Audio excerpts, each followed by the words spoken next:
een beetje eigenwijs. Ze is zelfs weer daar haar eigen bedrijf begonnen, met als doel mensen te helpen bij het verkopen van hun spullen.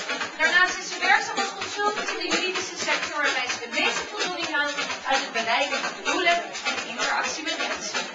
Sandra!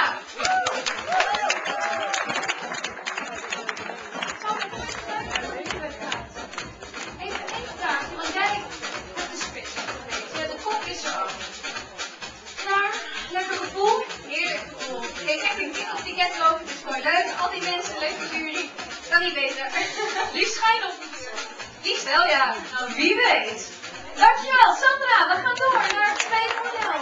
Dit is Grace Punt. Zij is 30 jaar. Ze doet mee aan dit event omdat ze zich altijd op de puntjes probeert te verzorgen en er ook alles aan doet om dit perfect te houden.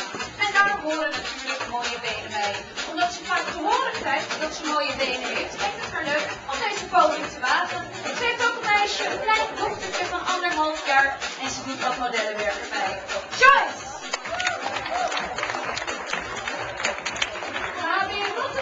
Is 20 jaar. Haar benen zijn niet alleen onmisbaar vanwege hun functionaliteit, maar ze zijn ook erg bepalend en sprekend voor de schoonheid van de persoon, zegt zij. Ze doet mee omdat zij vindt dat voetbalbenen er mogen zijn. Nou, let's show them! Ze is tweedejaars student sportmanagement en ondernemer aan de Hogeschool van Amsterdam en voetbalt al vanaf haar 6e. Houdt ze ervan lekker met vrienden af te spreken en haar mooie benen te showen. Gabi! Marieke van der Bers is 25 jaar en zij weet eigenlijk wel zeker dat ze de mooiste benen heeft van Nederland.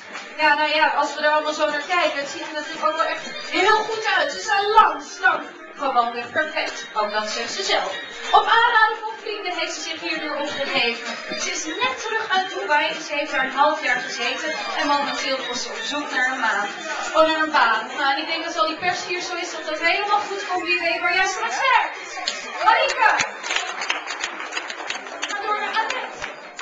Annette is 23 jaar. Ze is niet zo snel trots, maar wel op haar benen. Die mogen er ook echt wel zijn. Die zijn mooi, lang, niet te dik en niet te dun. Ze studeert aan de SPH, een school voor sociaal-pedagogische hulpverlening. En daarnaast is fotograferen een grote passie voor haar. Wie weet gaat ze binnenkort zelf op de foto in de Cosmo. Annette!